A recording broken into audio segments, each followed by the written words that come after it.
আসসালামু আলাইকুম সবাইকে, তোমাদের সবাইকে ইজি লার্নিং এর পক্ষ থেকে স্বাগতম। আজকে আমরা নবম দশম শ্রেণীর বোর্ড বইয়ের 32 পৃষ্ঠার 8 নম্বরে যে অঙ্কগুলো আছে সেগুলোর সমাধান করব। তো ক নম্বরে দেওয়া আছে যে পি সমান এ আর কিউ সেট সমান বি কমা সি। তাহলে আমাদের পি এবং কিউ এর কার্তেশীয় গুণজ এবং কিউ এবং পি এর কার্তেশীয় গুণজ মানে ক্রস সেট সেটা বের করতে হবে। আমি ইতিমধ্যেই কার্তেশীয় গুণজ নিয়ে একটি ক্লাস আপলোড করে রেখেছি, তোমাদের যাদের লাগবে তারা ডেসক্রিপশন বক্স থেকে ভিডিওটি দেখে নিবে। তাহলে চলো শুরু করি। তাহলে আমাদের পি এবং কিউ এর কার্তেশীয় গুণজ বের করতে হবে। তাহলে পি ক্রস কিউ, পি সেটের মান দেওয়া আছে এ ক্রস আর কিউ সেটের মান দেওয়া আছে বি কমা সি। তাহলে এই এ একবার বি এর সাথে সেট গঠন করবে, এ কমা বি কমা এই এ একবার সি সেটের সাথে সেট গ্রহণ করবে, তার মানে এ কমা সি। এরপরে কিউ ক্রস পি বের করব। কিউ এর মান দেওয়া আছে বি কমা সি আর পি এর মান দেওয়া আছে হচ্ছিল এ। প্রথমে আমরা সেকেন্ড ব্র্যাকেট দিব, তারপর দেখো বি একবার এ সাথে সেট গঠন করবে, তার মানে বি কমা এ, আর সি একবার এ সেটের সাথে সেট গঠন করবে, তার মানে সি কমা এ। এরপরে দেওয়া আছে এ সেট সমান 3 4 5 এবং বি সেট সমান 4 5 6 এবং সি সেট সমান এক্স কমা ওয়াই। তাহলে আমাদেরকে এ ইন্টারসেকশন বি প্রথমে বের করে তারপর সি সেটের সাথে কার্তেশীয় গুণজটি বের করতে হবে।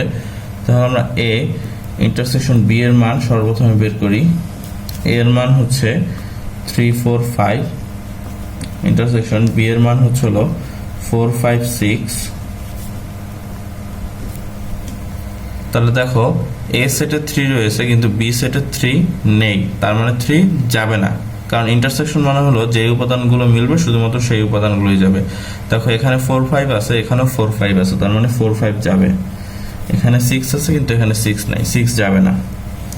এরপর আমরা A intersection B cross C বের করব। আমরা এ ইন্টারসেকশন বি এর মান পেয়েছি 4 5 আর সি এর মান দেওয়া আছে এক্স ওয়াই। তাহলে 4 একবার এক্স এর সাথে সেট গঠন করবে আর এই 4 একবার ওয়াই এর সাথে সেট গঠন করবে আর 5 একবার এক্স এর সাথে সেট গঠন করবে, এই 5 একবার ওয়াই এর সাথে সেট গঠন করবে। তাহলে আমাদের গ নাম্বার অঙ্কটিতে দেওয়া আছে পি সেট সমান 3 5 7 আর কিউ সমান 5 7। তো আমাদের এখান থেকে আর সেটের মান বের করতে হবে কিভাবে, পি স্ল্যাশ কিউ মানে পি এবং কিউ সেটের অন্তর বের করতে আমাদের হবে, মানে বিয়োগফল বের করতে হবে। তারপর আমাদেরকে পি ইউনিয়ন কিউ বের করতে হবে, তারপর আমাদের সেই প্রাপ্ত মানকে আর এর সাথে কার্তেশীয় গুণজ করতে হবে। তাহলে দেখো আমরা প্রথমে আর এর মানটি বের করে নিই। পি স্ল্যাশ কিউ, পি এর মান আছে হচ্ছিল 3 5 7 আর কিউ এর মান হচ্ছে 5 7। সেটের অন্তর কিভাবে বের করে, যেই উপাদানগুলো মিলে যাবে সেই উপাদানগুলোই বাদ যাবে। দেখো এখানে 3 আছে কিন্তু এই পাশে কিন্তু 3 নেই, তার মানে 3 বাদ যাবে না, 3 থাকবে। এখানে 5 7 আছে, এখানেও 5 7 আছে, তাহলে 5 7 বাদ যাবে।